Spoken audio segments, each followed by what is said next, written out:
الحمد لله نحمده ونستعينه ونستغفره ونؤمن به ونتوكل عليه ونعوذ بالله من شرور أنفسنا ومن سيئات أعمالنا من يهده الله فلا مضل له ومن يضلل فلا هادي له ونشهد أن لا إله إلا الله وحده لا شريك له ونشهد أن سيدنا ومولانا محمدا عبده ورسوله أما بعد فأعوذ بالله من الشيطان الرجيم بسم الله الرحمن الرحيم ومن أحسن قولا ممن دعا إلى الله وعمل صالحا وقال إنني من المسلمين۔ میرے محترم دوستو، بھائی اور بزرگوں، اللہ رب العزت نے ہم سب کو پیدا کیا اور یعنی اللہ رب العزت ہم سب کے خالق ہیں، مالک ہیں، رازق ہیں۔ فرمایا وَكَأَيٍّ مِّن دَابَّةٍ لَا تَحْمِلُ رِزْقَهَا اللَّهُ يَرْزُقُهَا وَإِيَّاكُمْ۔ کتنے ہی چوپائے زمین پر چلتے ہیں، وہ اپنا رزق اٹھائے نہیں پھرتے، لیکن اللہ یرزقها وإیاکم، اللہ ان کو بھی رزق دیتا ہے، تمہیں بھی دیتا ہے۔ اللہ رب العزت ہم سب کے رازق ہیں۔ اور میرے محترم دوستو، اللہ رب العزت نے ساری کائنات کے اندر جو کچھ ہے اس سب کو انسان کے لیے پیدا کیا۔ اللہ الذی سخر لکم البحر، فرمایا اللہ نے تمہارے لیے سمندر کو مسخر کیا۔ اب آپ خود سوچیں، اللہ رب العزت کیا کرتے ہیں؟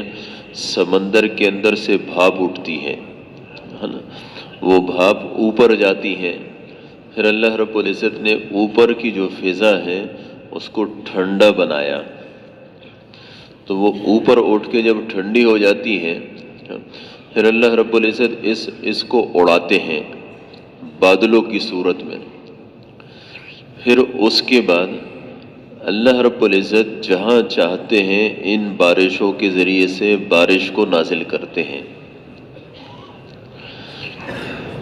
وَلَمْ يَرَوْا أَنَّا نَسُوقُ الْمَاءَ إِلَى الْأَرْضِ الْجُرُزِ، اللہ رب العزت مثال کے طور پہاڑ ہیں، پہاڑوں پر برف باری ہوتی ہے، یا اس کے علاوہ جو ہے بارش برستی ہے، پھر اس سے نہریں نکلتی ہیں، دریا نکلتے ہیں، پھر یہ جو پانی ہے اس کو اللہ رب العزت یعنی ان زمینوں کی طرف، یہ عام طور پر جو پہاڑوں کی زمین ہوتی ہے بنجر سی ہوتی ہے، باقی جو زمین ہوتی ہے وہ قابل کاشت ہوتی ہے، اللہ اس پانی کو اس قابل کاشت زمین کی طرف لے کر جاتے ہیں۔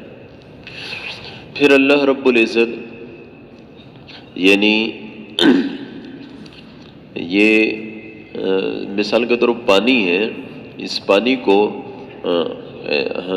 ہم یہ کہتے ہیں کہ بھئی مثال کے طور دریا سے بھی ملتا ہے، یا اس کے علاوہ جو ہے چشموں سے بھی آتا ہے، یا اس کے علاوہ کنویں بھی ہیں، لیکن ان سب میں جو پانی ہے وہ اللہ رب العزت بارش کے ذریعے سے پہنچاتے ہیں۔ تو کچھ کافی عرصے پہلے ہماری جو ہے نا وہ پنڈی تشکیل ہوئی تھی، تو پنڈی میں وہاں پر کیا تھا کہ ہر ایک نے اپنے بور بنائے ہوئے تھے۔ اب وہ کافی عرصے سے بارش نہیں ہوئی تھی، تو اس کی وجہ سے وہ بور کا پانی نیچے چلا جاتا تھا، تو اس کے قریب جو دوسرا ہے وہ زیادہ گہرا بور کو ہوتا تھا، وہ دوسرے کا جو ہے وہ پانی چلا جاتا تھا، پھر دوسرا اس سے زیادہ نیچے جاتا تھا۔ قُلْ أَرَأَيْتُمْ إِنْ أَصْبَحَ مَاؤُكُمْ غَوْرًا فَمَنْ يَأْتِيكُمْ بِمَاءٍ مَّعِينٍ، فرمایا کہ بتاؤ اگر اللہ رب العزت اس پانی کو نیچے لے جائے، فَمَنْ يَأْتِيكُمْ بِمَاءٍ مَّعِينٍ، تمہیں میٹھا پانی کون دے گا؟ حدیث میں آتا ہے کہ جب آدمی یہ آیت پڑھے تو آگے پڑھے اللہ رب العالمین، اللہ رب العالمین ہمیں دیں گے۔ تو اللہ رب یہ جو کنویں کے اندر پانی ہے یا چشموں کے اندر پانی ہے، اس کو بھی قرآن پاک میں دوسری جگہ آتا ہے، اللہ رب العزت فرماتے ہیں وَأَنزَلْنَا مِنَ السَّمَاءِ مَاءً بِقَدَرٍ فَأَسْكَنَّاهُ فِي الْأَرْضِ، فرمایا اللہ رب العزت ایک مقدار سے اوپر سے بارش کو نازل کرتے ہیں، پھر اس کے بعد اس پانی کو اللہ رب العزت زمین میں سٹور کرتے ہیں۔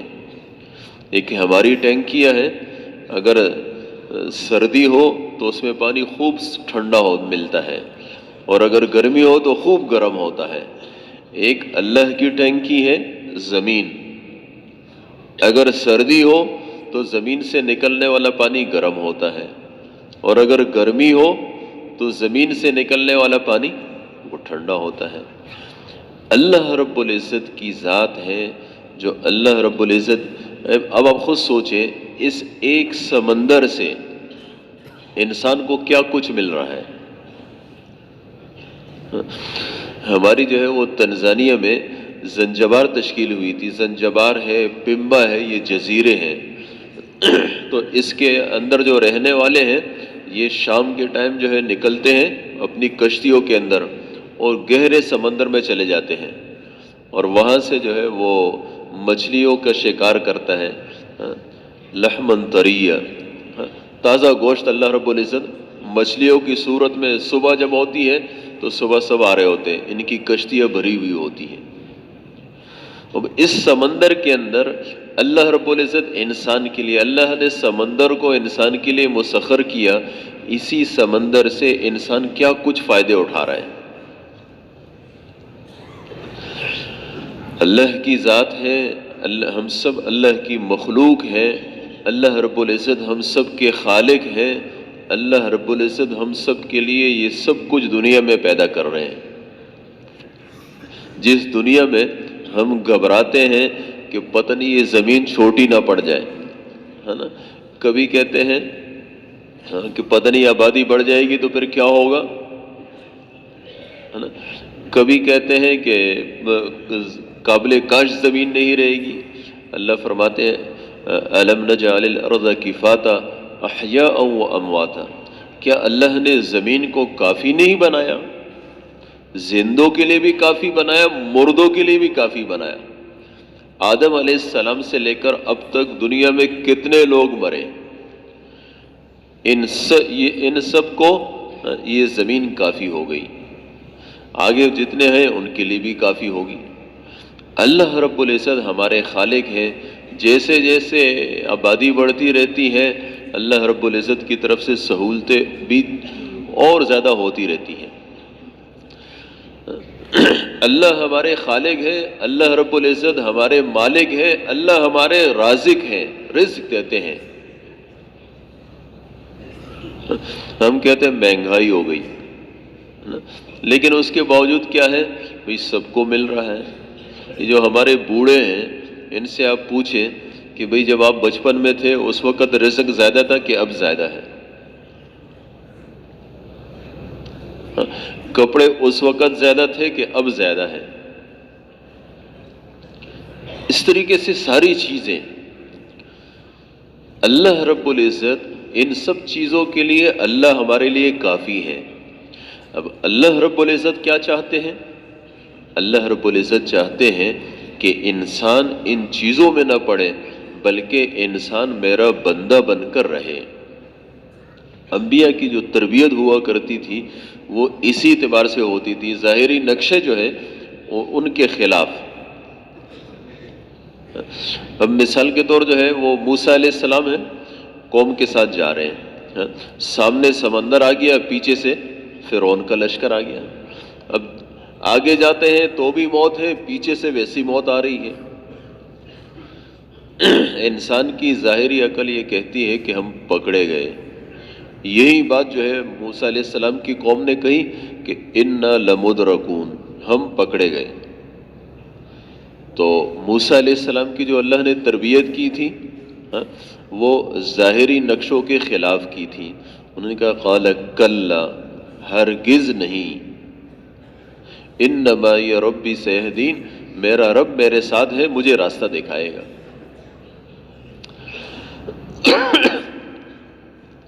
دریا پر ایک ڈنڈا مارنا اس سے بظاہر کچھ نہیں ہوتا، لیکن اللہ رب العزت نے اسی ڈنڈے کے مارنے کے ساتھ 12 راستے بنا دیے، پانی کو اپنی جگہ کھڑا کر دیا۔ تو اللہ رب العزت انبیاء، حضرت ابراہیم علیہ السلام آگ میں ڈالے جا رہے ہیں، لیکن ان کی تربیت بھی کیا تھی؟ نقشے کے خلاف۔ یعنی نقشہ آ گیا بھئی، فرشتے آ گئے اور فرشتوں نے کہا کہ بھئی ہماری ضرورت ہے، ان کی توجہ اللہ کی ذات کی طرف تھی۔ انہوں نے کہا بھئی میرا اللہ میرے لیے کافی ہے۔ اللہ رب العزت نے وہی آگ جو انسان کے جلنے کا سبب بنتی ہے، وہی آگ کے دن ان کے سب سے بہترین دن بنا دیے۔ تو اللہ رب العزت انبیاء کرام علیہم والسلام کی تربیت کیا کرتے تھے، اسی طریقے سے صحابہ کی تربیت کی۔ چلو موسیٰ علیہ السلام اور ان کی قوم پیغمبر کے ساتھ انہوں نے جو ہے وہ دریا کو پار کیا، صحابہ کرام ان کو بھی اللہ رب العزت نے یہی دریا پار کرایا۔ تو اللہ رب العزت اگر انسان یہ جو ظاہری نقشے ہیں اس کے اندر نقشوں کے سے متاثر نہ ہو، اللہ معاف کرے، ہم یعنی شیطان ہے، جیسے اللہ رب العزت قرآن پاک میں فرماتے ہیں کہ الشیطان یعدکم الفقر، شیطان انسان کو فقر فاقے سے ڈراتا ہے۔ کیا ہوگا؟ پتہ نہیں ایسے حالات آ جائے کہ کچھ بھی نہ ملے، اس کے لیے کیا کرتا ہے انسان؟ دوڑ دھوپ کرتا ہے، ساری زندگی ایسے ہی چلی جاتی ہے۔ پھر وہ ہمارے علاقے کا ایک شخص تھا، وہ کہنے لگا کہ میری عمر جو ہے وہ 18 سال پوری نہیں تھی، لیکن میں نے جو ہے وہ لکھوا دی اور جو ہے نا وہ جلدی اپنا ویزا لیا، قرض لے کے ویزا لیا اور جو ہے نا وہ یعنی باہر چلا گیا۔ میں شوق تھا بھی زیادہ کماؤں، کہنے لگا 3 سال گزارے، واپس آیا، اتنے پیسے ہو گئے تھے کہ بھی میرا قرضہ اتر سکتا تھا۔ تو اس سے پہلے بھی کہنے لگا دل نہیں لگا، وہاں سے فون کیا کہ بھی میرا دل نہیں لگ رہا ہے، میں واپس آنا چاہتا ہوں۔ کہتے ماں باپ نے منع کیا کہ بھی قرضہ لیا ہے کیا کرو گے؟ کہتے 3 سال بعد آیا کہ بھی اب تو چلو قرضہ اتر سکتا ہے۔ تو جو ہے وہ خوش واپس آیا۔ کہتے ہیں ماں باپ نے کہا کہ بھئی ایک قرضہ تو نہیں ہے، آگے تمہاری شادی بھی تو کرنی ہے، پھر جاؤ۔ پھر گیا، پھر 3 سال گزارے، واپس آیا، اب اتنے پیسے ہو چکے تھے کہ بھئی اس سے یعنی شادی ہو سکتی تھی، پھر خوش آیا۔ کہتے ہیں ماں باپ نے کہا کہ پہلے اکیلے تھے، اب تو تمہاری بیوی بھی ہے، پھر جاؤ۔ کہتے پھر چلا گیا۔ کہتے اس کے بعد کیا ہوا کہ اب بچوں کا سلسلہ چل پڑا، ایک بچہ ہوا، دوسرا ہوا، تیسرا ہوا، ایسا کرتے ماں باپ جو ہے وہ دنیا سے چلے گئے، اور وہ جو ماں باپ کی نصیحت والی جو جگہ تھی نا وہ بیوی نے پکڑ لی۔ کہنے لگے بھائی ان کی شادیاں بھی کرانی ہیں، تم اگر یہاں بیٹھ جاؤ گے کیا کرو گے؟ کہتا اس کے بعد پھر دوسرا سلسلہ چل پڑا، آتا تھا ایک کی شادی، دوسری کی شادی، تیسری کی شادی، اور کرتے ایسا وقت آیا کہ سارے بچوں کی بھی شادیاں ہو گئی اور سب مجھ سے الگ ہو گئے، اور میں بھی بالکل بوڑھا ہو گیا۔ تو میں نے اپنی بیوی سے کہا بس اب تو بس کافی ہے۔ انہوں نے کہا نہیں، کیسے کافی ہے؟ تمہارا کیا ہوگا؟ تمہیں کون دے گا جب تم خود یہیں پر بیٹھ جاؤ گے، اور میرا کیا ہوگا؟ تو کہنے لگا اب جو ہے ایسی حالت ہے کہ چلا بھی صحیح نہیں جاتا، پھر بھی جا رہا ہوں۔ تو یہ ایک کہانی یہ ایک شخص کی نہیں ہے، یہ ہم سب کی ہے۔ ہم سب شروع سے لے کر جب جو ہے ہوش سنبھالتے ہیں اس وقت سے کمانا شروع کرتے ہیں، اور بالکل آخری عمر تک کمانے میں لگے رہتے ہیں۔ فرمایا الہاکم التکاثر حتی زرتم المقابر۔ اللہ فرماتے ہیں یہ مال کی بڑھوتری، میرا مال زیادہ ہو جائے، پیسے زیادہ ہو جائے، یہ پیسوں کے زیادہ کرنے کے چکر میں انسان لگا رہتا ہے، حتیٰ کہ انسان قبر کی زیارت کر لیتا ہے۔ کیا مطلب؟ مر جاتا ہے، موت تک اسی میں لگا رہتا ہے. لیکن اس کا نقصان کیا ہوتا ہے؟ جو وقت اللہ نے اپنی آخرت کے بنانے کے لیے دیا تھا وہ وقت ان چیزوں میں لگ جاتا ہے.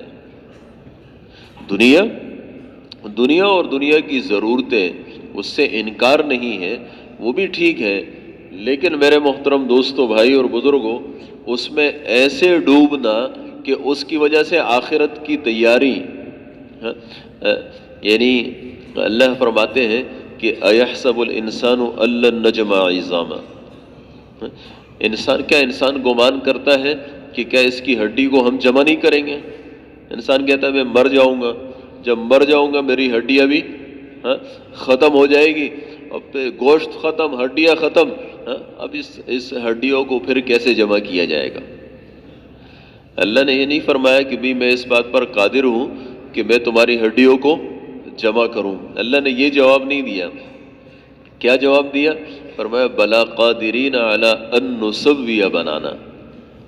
تم تو ہڈیوں کی بات کرتے ہو، ہڈیوں کی بات نہیں ہے. تمہاری ہڈیاں تو ہڈیاں ہے، اس ہڈیوں کے اوپر جو گوشت ہے اس کو بھی جمع کیا جائے گا، اور اس گوشت کے اوپر یہ جو پورے ہیں، ہے نا، جو تھوڑی باریک باریک نشان ہے ہر انگلیوں پر، ان کو بھی ویسے ہی کر دیا جائے گا جیسے دنیا میں تھے. اس کو بھی ہم سیدھا کر دیں گے. تم ہڈیوں کی سیدھا کرنے کی بات کرتے ہو، ہم تمہارے پورے بھی ویسے کر دیں گے. تو ایک اور زندگی آنے والی ہے، موت کے بعد والی زندگی، اور اس کو اللہ نے کیا فرمایا؟ فرمایا یوم یجمعکم لیوم الجمع ذالک یوم التغابن. فرمایا وہ جو جمع ہونے کا دن ہے نا، حشر کا دن، وہ ہے ہار جیت کا دن. وہ ہے ہار جیت کا دن. دنیا کے اندر کیا ہے؟ دنیا کے اندر جو ہار جاتا ہے، جو جیت جاتا ہے، دنیا کے اندر اونچ نیچ چلتی رہتی ہے. ایک وقت میں ایک آدمی کے پاس بڑے پیسے ہوتے ہیں، دوسرے میں کنگلا ہوتا ہے، پھر پیسے آ جاتے ہیں. لیکن آخرت میں ایک مرتبہ ایک آدمی ہار گیا تو بس دنیا کے اندر فیل پاس بھی ہوتا رہتا ہے. جو فیل ہو جائے پھر پاس ہو جاتے ہیں.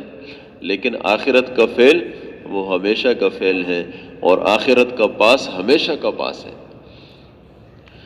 اس لیے اس آخرت والی زندگی کو بنانا، اس کو اللہ رب العزت نے بار بار قرآن پاک میں بیان کیا. پھر اللہ رب العزت نے ایک جگہ مثال دی. بھائی دیکھو، یعنی یہ جو وہ ہے، یہ جو پیدا ہونے کا جو وہ ہے، یہ تو تم ہر سال دیکھتے ہو. انسان کیا کرتا ہے؟ بیج ڈالتا ہے. مثال کے طور گندم ہے، اس کے بیج ڈالتا ہے زمین پہ. پھر اس کے بعد یہ گندم بڑی ہوتی ہے، پھر اس کے بعد وہ کٹنے کے اس میں موسم میں آ جاتی ہے. پھر اس کے بعد یہ ختم کٹ جاتی ہے، اگلے سال پھر. یہ اسی طریقے سے والذی اخرج المرعى، اللہ کی ذات ہے، یہ گھاس پھوس کو پیدا کرتی ہے، اور پھر اس کے بعد یہ بڑی ہوتی ہے، اور اس کے بعد جو ہے یہ جو دسمبر جنوری کا مہینہ تھا سب خشک. اس کے بعد اللہ رب العزت پھر اس کو پیدا کر دیتے ہیں. جو اللہ تمہارے 60 سال کی زندگی میں 60 مرتبہ جو ہے ان چیزوں کو پیدا کرتا ہے، مارتا ہے، کیا تمہیں نہیں پیدا کر سکتا ہے؟ ما خلقکم ولا بعثکم الا کنفس واحدہ. فرمایا تم سب کا پیدا کرنا اور پھر موت کے بعد دوبارہ زندہ کرنا اللہ کے لیے ایسے ہی آسان ہے جیسے ایک آدمی کا پیدا کرنا. یہ نہیں ہے جیسے ہم سب کی ایک، چونکہ انسان ہے، وہ عربی کا ایک مقولہ ہے المرء یقیس علی نفسہ، کہ انسان اپنے اوپر قیاس کرتا ہے نا. انسان کہتا ہے یار یہ ٹھیک ہے، مثال کے طور کوئی مل ہے، کوئی فیکٹری ہے، کچھ محدود تعداد کے اندر وہ چیزیں پیدا کرتی ہے. اب ایک ہی وقت میں سارے کے سارے لوگوں کو کیسے پیدا کیا جائے گا؟ سارے لوگوں کو پھر، میرے محترم دوستو، اللہ کے لیے یہ چیزیں کوئی مشکل نہیں ہے. اللہ کی ذات ہے، لیس کمثلہ شیء. فرمایا اس کی طرح اس کی مثل کوئی ہے ہی نہیں.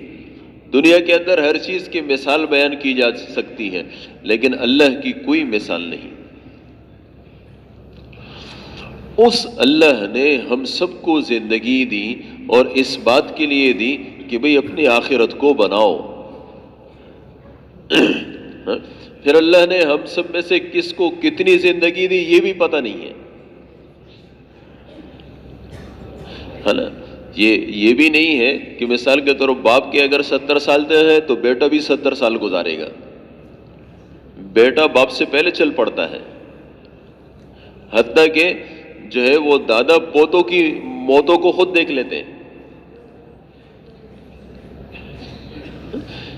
اپنی آخرت کو بنانا، اس کے لیے اللہ نے ہمیں زندگی دی، اس کے اندر ہم سب کو محنت کرنی ہے، اپنی آخرت کو بنانا ہے.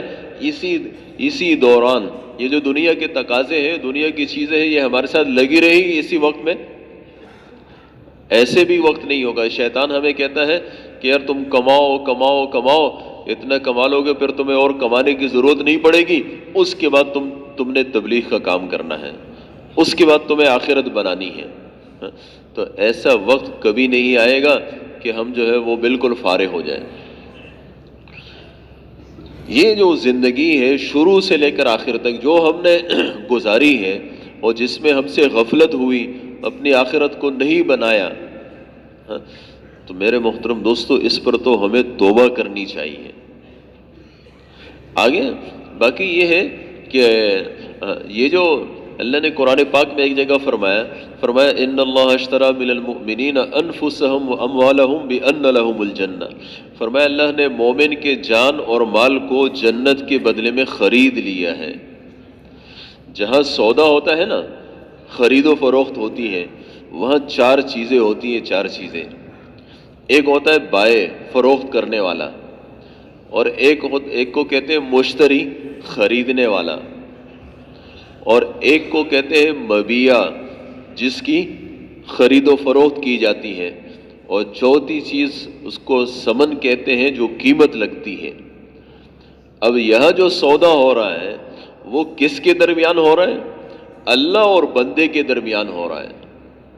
اللہ اور بندے کے درمیان ہو رہا ہے. بندہ جو ہے وہ فروخت کرنے والا ہے، بائع ہے، اور اللہ ان اللہ اشترا، اللہ مشتری ہے، اللہ خریدنے والے ہیں. بندہ فروخت کرنے والا ہے اور اللہ خریدنے والے ہیں. اور جس چیز کا سودا ہو رہا ہے وہ کیا ہے؟ انفسہم و اموالہم، ہماری جان، ہمارے مال. کس چیز کا سودا ہو رہا ہے؟ ہماری جان اور مال کا سودا ہو رہا ہے. اور اس کے بعد اللہ رب العزت قیمت بدلے میں کیا دے رہے ہیں؟ ہم اپنی جان اور مال کو فروخت کر رہے ہیں، اور اللہ بدلے میں قیمت کیا دے رہے ہیں؟ فرمایا بِأَنَّ لَهُمُ الْجَنَّةَ، فرمایا تمہیں اس کے بدلے میں جنت ملے گی. اب یہاں پر اللہ رب العزت نے یہ نہیں فرمایا کہ اللہ خریدے گا. ان اللہ اشترا، اللہ نے یہ نہیں فرمایا کہ اللہ خریدے گا، بلکہ یہ فرمایا کہ اللہ نے خرید لیا. یعنی ہم سودا کر چکے ہیں، اپنی جان اور مال کا سودا ہم کر چکے ہیں جنت کے بدلے میں. اب ہماری جان، ہماری ماں، ایک آدمی ایک چیز کو فروخت کر دیتا ہے، اس پر اس کا کوئی اختیار نہیں رہتا ہے نا. جس کو فروخت کی اس کا مکمل اختیار. اسی طریقے سے جب ہم نے اپنی جان اور مال کا سودا کر لیا اور اللہ رب العزت نے قیمت لگا دی، تو میرے محترم دوستو ہمیں اپنی جان کیسے استعمال کرنی ہے، اس کے لیے ہمیں دیکھنا پڑے گا اللہ رب العزت کی طرف. اللہ نے کیا فرمایا؟ جیسے جان کو استعمال کرنے کا حکم دیا ویسے کرو. اب اللہ نے کیا فرمایا؟ فرمایا سابقوا الی مغفرۃ. ایک جگہ فرمایا سارعوا الی مغفرۃ. فرمایا دوڑ لگاؤ، دوڑ. کس کے اندر؟ مغفرت کے لیے، جنت کے لیے. اس کے لیے چلو بھی نہیں بلکہ دوڑ لگاؤ. دنیا کے لیے فرمایا فمشوا فی مناکبہا وکلوا من رزقہ. فرمایا اس کے لیے چلو اور کھاؤ. دنیا کے لیے چلنے کا حکم دیا اور آخرت کے لیے دوڑنے کا حکم دیا. جہاں میرے محترم دوستو دوڑنے کا حکم دیا وہاں ہم چل بھی نہیں رہے، اور جہاں چلنے کا حکم دیا وہاں دوڑ لگا رہے ایک دوسرے سے. اللہ نے دوڑ لگانے، ایک دوسرے سے آگے بڑھنا، اس کا حکم دیا آخرت کے لیے، جنت کے لیے، اور دنیا کے لیے چلنے کا حکم دیا، بھئی ٹھیک ہے کھاؤ چلو۔ اس کے لیے اپنی آخرت کو بنانا، ہمارے دلوں کے اندر اس کا غم لگ جائے، فکر لگ جائے، میری آخرت کیسے بنے گی، اور اسی فکر، یہی چیز صحابہ کرام کی دلوں میں بیٹھی ہوئی تھی۔ بس ہم سب کا عقیدہ ہے حضور پاک علیہ الصلوۃ والسلام نے جیسے اللہ کو راضی کیا ہے نہ کوئی کر سکتا ہے اور نہ کر سکے گا۔ اب حضور پاک علیہ الصلوۃ والسلام نے، آپ صلی اللہ علیہ وسلم، جو صحابہ تھے نا، صحابہ یہ کامیاب ہوئے تھے کیوں؟ اس لیے کہ وہ حضور پاک علیہ الصلوۃ والسلام کے حکم کو مشاہدے کے خلاف مانتے تھے۔ حجۃ الوداع کی حدیث ہے جس میں آتا ہے کہ حضور پاک علیہ الصلوۃ والسلام نے صحابہ سے پوچھا کہ بھئی یہ کون سا شہر ہے؟ صحابہ نے فرمایا اللہ و رسولہ عالم، اللہ اور اللہ کے رسول کو زیادہ علم ہے۔ پھر فرمایا کہ بھئی جو ہے یہ کون سا مہینہ ہے؟ پھر انہوں نے کہا کہ اللہ و رسولہ عالم، اللہ اور اللہ کے رسول کو خوب زیادہ علم ہے۔ پھر پوچھا کہ بھئی یہ کون سا دن ہے؟ اس کا بھی جواب وہی دیا۔ بعد میں ایک صحابی نے جب یہ حدیث سنائی نا اپنے شاگرد کو، انہوں نے کہا بھئی عجیب سی بات ہے، تمہیں یہ بھی پتہ نہیں تھا کہ یہ کون سا مہینہ ہے یا کون سا دن ہے یا کون سا شہر ہے، تم اس کے جواب میں بھی اللہ و رسول عالم کہتے رہے۔ تو اس نے کیا جواب دیا؟ اس نے کہا کہ حضور صلی اللہ علیہ وسلم اگر اس وقت یہ کہہ دیتے کہ بھئی دیکھو یہ مکہ نہیں ہے بلکہ مدینہ ہے یا کوئی اور شہر ہے، تو ہم اس کے لیے تیار تھے کہ ٹھیک ہے ہم غلط سوچتے ہیں، غلط دیکھتے ہیں، اللہ کا رسول جو فرما رہا ہے وہ سچ ہے۔ اگر حضور پاک علیہ الصلوۃ والسلام یہ فرماتے کہ بھئی ذی الحجہ کا مہینہ نہیں ہے، کوئی اور مہینہ ہے، ہم اس کے لیے تیار تھے کہ ٹھیک ہے آپ صلی اللہ علیہ وسلم صحیح فرماتے ہیں، ہم غلط ہیں، کوئی اور دن ہے، عرفہ کا نہیں ہے، 9 ذی الحجہ نہیں ہے، کوئی اور دن ہے، ہم اس کے لیے تیار تھے۔ یعنی صحابہ حضور صلی اللہ علیہ وسلم کی بات کو مشاہدے کے خلاف مانتے تھے۔ اب ہم جو ہے کیا ہے، مثال کے طور دنیا کے اندر اگر ہمیں دکھائی دیتا ہے نا کہ بھئی اگر فلاں طریقے سے کماؤ گے تو پیسے زیادہ ملیں گے، اور اگر یہ حلال طریقے سے کماؤ گے تو پھر پیسے کم ملیں گے۔ ہمارے ایمان اتنے کمزور ہو چکے ہیں کہ حلال کو چھوڑ دیتے ہیں، حرام کو اختیار کر لیتے ہیں۔ اللہ نے، حضور پاک علیہ الصلوۃ والسلام نے فرمایا ہے کہ الحلال بین والحرام بین، حلال بھی واضح ہے اور حرام بھی واضح ہے۔ پتہ ہوتا ہے کہ یہ کام یہ حرام ہے، لیکن وہ اندر سے ایمانی قوت اتنی زیادہ نہیں ہوتی ہے کہ حرام سے انسان کو روک دے۔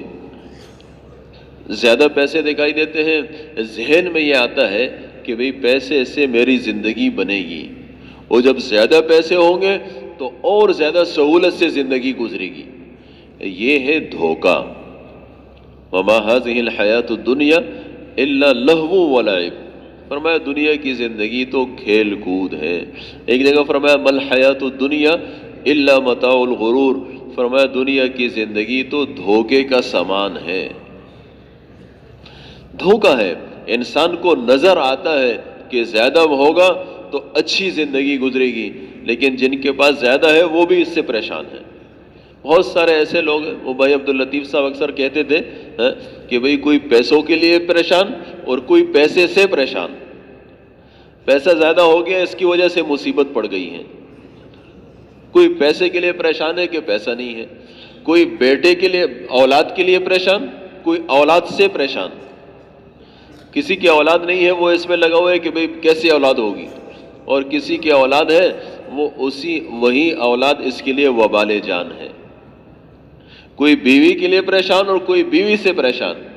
آپ صلی اللہ علیہ وسلم کی دعاؤں میں ایک دعا ہے، اللہم انی اعوذ بک من امرأۃ تشیبنی قبل المشیب، اے اللہ ایسی عورت سے پناہ مانگتا ہوں جو بڑھاپے سے پہلے مجھے بوڑھا بنا دے۔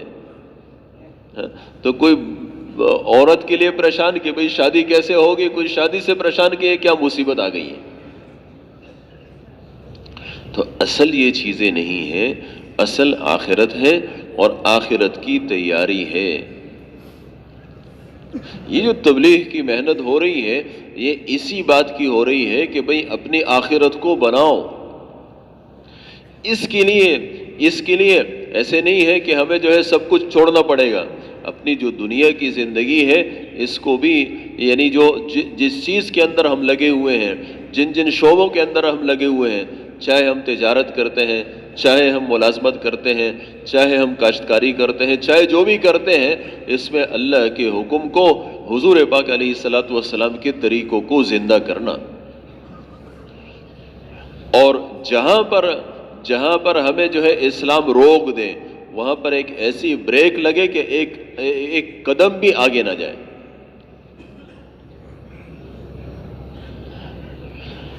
جہاں حرام کا لفظ سنا، بھئی یہ چیز حرام ہے، فوراً روک گئے، چاہے ہمارا عقل ہمیں کتنی ہی دلیلیں دے کہ بھئی کر لو۔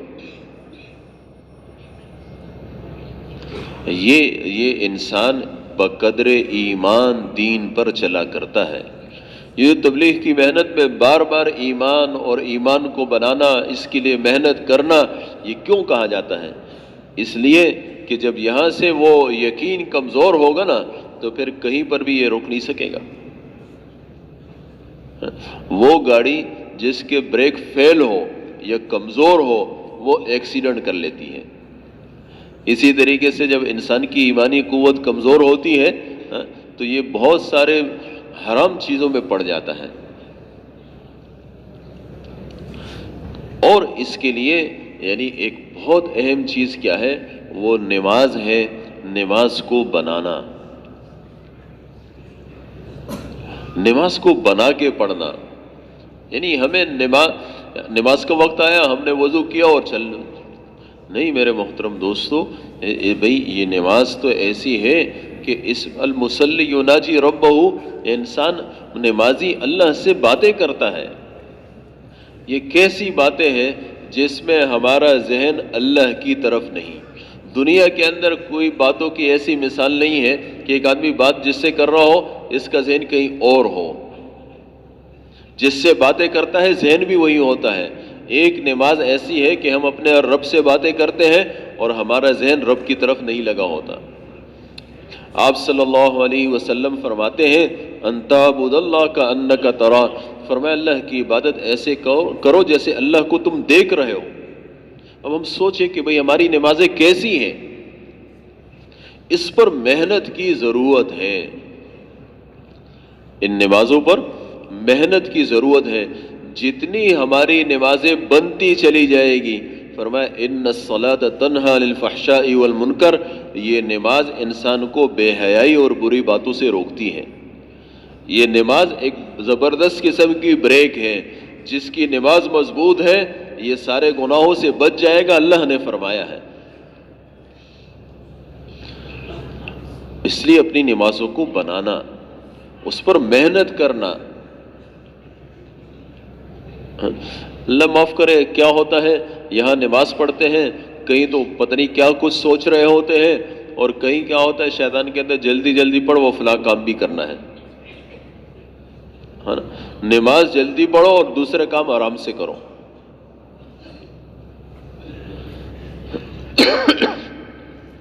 اور اس کے لیے بھائی ہمیں یہ پتہ ہو کہ یہ چیز جائز ہے یہ ناجائز ہے، اس کے لیے ہمیں اپنے علماء سے پوچھنا پڑے گا،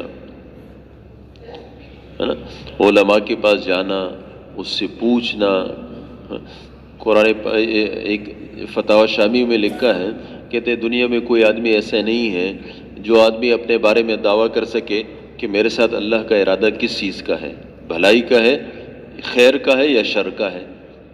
فرمایا سوائے علماء کے کہ ان کے بارے میں حضور پاک علیہ الصلوۃ والسلام فرماتے ہیں من یرد اللہ بہ خیرا یفقہہ فی الدین، جس کے ساتھ اللہ کا ارادہ بھلائی کا ہو جاتا ہے اللہ اس کو علم دین کی توفیق دیتے ہیں۔ ہمیں علماء کے پاس جانا، ان سے ہمیں جو مثال کے طور تجارت ہے، باقی چیزیں ہیں، ان کے مسائل بھی علماء سے پوچھنا۔ جو ہمارے دنیا کے اور مسائل ہیں، کہیں لڑائی ہو جائے، کہیں جھگڑا ہو جائے، کہیں زمین کا تنازع ہو جائے، کوئی کچھ، اس میں بھی علماء کے پاس جانا۔ آپس میں رشتہ داریوں کے مسئلے بن جاتے ہیں، ان سب میں ہم علماء کرام سے پوچھنے والے ہوں۔ اگر مثال کے طور ایک زمین کا تنازع ہے اور اس میں جو ہے ہم نے جو ہے نا علماء سے رجوع کیا اور اس کے بعد کیا ہوا، ہمارے خلاف فیصلہ آ گیا۔ اگر خلاف فیصلہ آ گیا لیکن ہم اس پر راضی ہوئے کہ ٹھیک ہے، جب اللہ کا حکم ہے میں ماننے کے لیے تیار، یہ آدمی اپنا جو ہے مقدمہ ہے وہ تو ہار جائے گا لیکن اللہ کے ہاں یہ جیت جائے گا۔ اور اگر ہم جو ہے وہ گول مگول کر کے کسی ناجائز کو ہم نے جائز کر دیا اور ایک چیز کو ہم نے ناجائز طریقے پر مثال کے طور پر ہمیں مل بھی گئی، لیکن میرے محترم دوستو آخرت میں ہم ہار گئے۔ اس لیے اپنے مسائل کو علماء کرام سے پوچھنا اور اس کے بعد اس پر چلنا، ہمیں اللہ رب العزت کو یاد کرنا۔ فرمایا وَالذَّاكِرِينَ اللَّهَ كَثِيرًا وَالذَّاكِرَاتِ أَعَدَّ اللَّهُ لَهُمْ مَغْفِرَةً وَأَجْرًا عَظِيمًا۔ کثرت سے ذکر کرنے والے مرد اور عورتیں، ان کے لیے اللہ کی طرف سے وعدہ ہے مغفرت کا اور اجر عظیم کا۔ اور اس کے علاوہ اپنے معاملات کو درست کرنا، ہمارے معاملات درست ہوں، لین دین درست ہو، ہماری تجارتیں درست ہوں۔ کیسے کماتے ہیں؟ آپ صلی اللہ علیہ وسلم بازار میں آئے، ایک آدمی غلہ فروخت کر رہا ہے، آپ صلی اللہ علیہ وسلم نے ہاتھ اندر ڈالا، اندر سے غلہ گیلا ہے،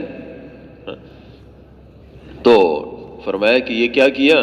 اس نے کہا، اس زمانے کی جو دکانیں تھی اس میں کوئی نہ چھتیں تھی نہ کچھ اور تھا، اس نے کہا یا رسول اللہ رات کو بارش ہوئی، غلہ بھیگ گیا، صبح دھوپ چڑھی اوپر سے سوکھ گیا، نیچے سے گیلا ہے۔ آپ صلی اللہ علیہ وسلم نے فرمایا کہ اچھا یہ جو گیلا ہے اس کو اوپر کیوں نہیں کیا تاکہ لوگوں کو پتہ چلتا کہ اندر سے گیلا ہے؟ اور پھر فرمایا من غش فلیس منا، فرمایا جس نے دھوکہ دیا وہ ہم میں سے نہیں۔ وہی مسلمان کی شان یہ ہے کہ وہ دھوکہ نہیں دیتا، مسلمان وعدہ خلاف نہیں ہوتا۔ کسی کے ساتھ وعدہ کر لینا، بھئی کسی سے قرض لیا، ایک تو یہ ہے کہ جب بھی آدمی قرض لے اس کے ساتھ تعین ہو کہ بھئی کب واپس کروں گا، اور جب وہ وقت آئے تو اگرچہ کسی اور سے بھی قرض لینا پڑے لیکن اس قرض کو واپس کیا جائے۔ لا ایمان لمن لا عہد لہ، فرمایا جس کا وعدہ نہیں اس کا ایمان ہی نہیں۔ کتنی سخت وعید ہے۔ ہم آج مسلمان کی بات کا کوئی اعتبار نہیں کرتا۔ کیوں نہیں کرتا؟ بات کر لیتا ہے آگے اس پر جمتا نہیں۔ تو ہم جو بھی بات کریں مضبوط بات ہو، جھوٹ نہ بولیں۔ منافق کی نشانی کیا ہے؟ فرمایا اذا وعد اخلف، جب وعدہ کرے تو وعدہ خلافی کرے۔ اذا اؤتمن خان، جب اس کے ساتھ امانت رکھوائی جائے تو خیانت کرے۔ کسی نے امانت رکھوا لی کہ بھئی یہ سنبھال لینا بعد میں لے لوں گا، کوئی گواہ نہیں ہے، چلو جی۔ اور اذا خاصم فجر، منافق کی ایک نشانی یہ ہے کہ جب کسی سے اس کا جھگڑا ہوتا ہے تو یہ گالیاں بکتا ہے۔ اللہ معاف کرے، ہم بڑے بڑے وقت لگائے ہوئے ساتھی بھی جب اس کی کسی سے انبن ہو جاتی ہے نا اور جھگڑا ہو جاتا ہے، پھر اس کے منہ سے وہ گالیاں نکلتی ہیں جو عام آدمی کے منہ سے بھی نہیں نکلتی۔ اس میں اپنے آپ کو سنبھالنے کی ضرورت ہے۔ آپ صلی اللہ علیہ وسلم نے فرمایا ہے کہ سباب المسلم فسوق، مسلمان کو گالی دینے والا فاسق ہے۔ المسلم من سلم المسلمون من لسانہ ویدہ، فرمایا مسلمان تو ہے ہی وہ جس کی زبان سے، جس کے ہاتھ سے دوسرا مسلمان محفوظ رہے، اور اللہ کے لیے بھئی اللہ راضی ہو جائے۔ اور میرے محترم دوستو، بھائی اور بزرگوں، یہ جو تبلیغ کی محنت ہے نا، یہ ام الحسنات ہے، ساری کی ساری نیکیوں کی ماں ہے۔ ایک آدمی ہے مثال کے طور شہر کے اندر وہ پلا بڑا، اب وہ مثال کے طور کہیں فروٹ منڈی میں جاتا ہے، مختلف قسم کے فروٹ دیکھتا ہے، وہی پوچھتا ہے یہ کہاں سے آئے؟ لوگ اس اشارہ کرتے ہیں کہ بھئی زمین سے۔ اس کے بعد سبزی منڈی گیا، بہت ساری قسموں کی سبزیاں دیکھی، یہ بھئی یہ کہاں سے آئی؟ یہ زمین سے۔ اس کے بعد اس سے پوچھو، ہاں، اس کے بعد اجناس میں غلہ منڈی میں گیا، مختلف غلے، یہ کہاں سے آئے؟ زمین سے۔ یہ جب اس نے کوئی دیہاتی زندگی دیکھی نہیں ہوگی، یہ انکار کر دے گا، یار یہ کیسے ہو سکتا ہے؟ یہ زمین کا رنگ دیکھو اور ان چیزوں کا رنگ دیکھو، مٹی کا ذائقہ دیکھو، ہاں، اور ان چیزوں کا ذائقہ دیکھو، یہ کیسے ہو سکتا ہے کہ یہ ساری کی ساری چیزیں، یہ ساری کی ساری سبزیاں اسی زمین سے پیدا ہوئی؟ ہاں، یہ ساری کی ساری جو ہے یہ فروٹ اور پھل، یہ سارے کے سارے اسی زمین سے پیدا ہوئے، یہ سارے غلے اسی سے آئے، ایسے کیسے ہو سکتا ہے؟ لیکن یہ مانے کہ نہ مانے، یہ ایک حقیقت ہے کہ یہ سب کچھ اسی زمین سے نکلا۔ یعنی زمین جو ہے وہ ام الاجناس ہے، ساری کی ساری اجناس کی ماں ہے، اسی سے یہ ساری چیزیں پیدا ہوتی ہیں۔ اسی طریقے سے دعوت والی محنت ام الحسنات ہے، ساری کی ساری نیکیوں کی ماں ہے، ساری نیکیاں اسی سے پیدا ہوتی ہے، اسی لیے اللہ کے راستے میں خروج کرایا جاتا ہے، اللہ کے راستے میں نکلا جاتا ہے۔ دین کی محنت کی 3 قسمیں ہیں، دین کی محنت کی 3 قسمیں ہیں۔ ایک ہے صلحاء کی محنت، نیک لوگوں کی محنت۔ یہ جو نیک لوگ ہیں، بزرگ ہیں، اولیاء ہیں، ان کی جو محنت ہوتی ہے وہ کیا ہوتی ہے؟ بھئی میری زندگی بن جائے، میری زندگی کے اندر اللہ کے احکامات آ جائے، پیغمبر کے طریقے آ جائیں۔ دوسری دین کی محنت ہے انبیاء کرام علیہ السلام کی۔ یہ جو انبیاء کی محنت ہوتی تھی وہ کیا ہوتی تھی؟ بھئی میری بھی زندگی بن جائے، میری زندگی میں بھی اللہ کے احکام آئے، پیغمبر کے طریقے آ جائیں، اور میں دوسروں پر محنت کروں، ان کی زندگی میں بھی اللہ کا دین آئے۔ اور تیسری محنت حضور پاک علیہ السلام کی محنت تھی۔ حضور پاک علیہ السلام کی محنت کیا تھی؟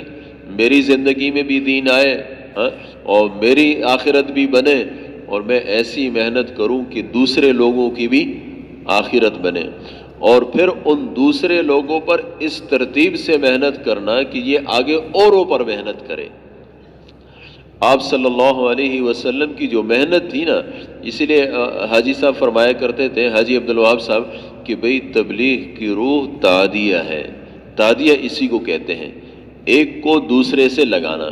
اب مثال کے طور شب جمعہ ہے، ہمارے سامنے تقاضے آئیں گے، اپنی ذات کے اعتبار سے تقاضوں کو پورا کرنا، پھر اس کے بعد اس بات کے اندر لگنا کہ بھئی اور ساتھیوں سے ان تقاضوں کو پورا کیا جائے، ہے نا، اور پھر دوسروں پر اس ترتیب سے محنت کرنا کہ وہ اوروں پر محنت کرنا۔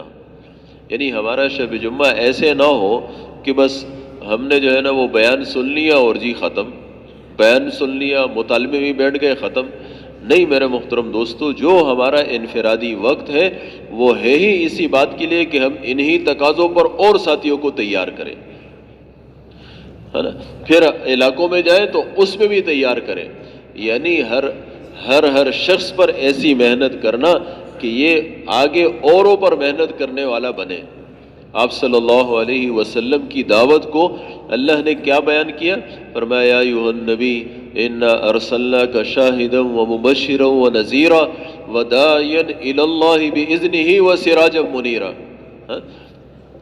آپ صلی اللہ علیہ وسلم کی دعوت کو اللہ نے چمکتے ہوئے چراغ سے تشبیہ دی، داعیا الی اللہ باذنہ وسراجا منیرا۔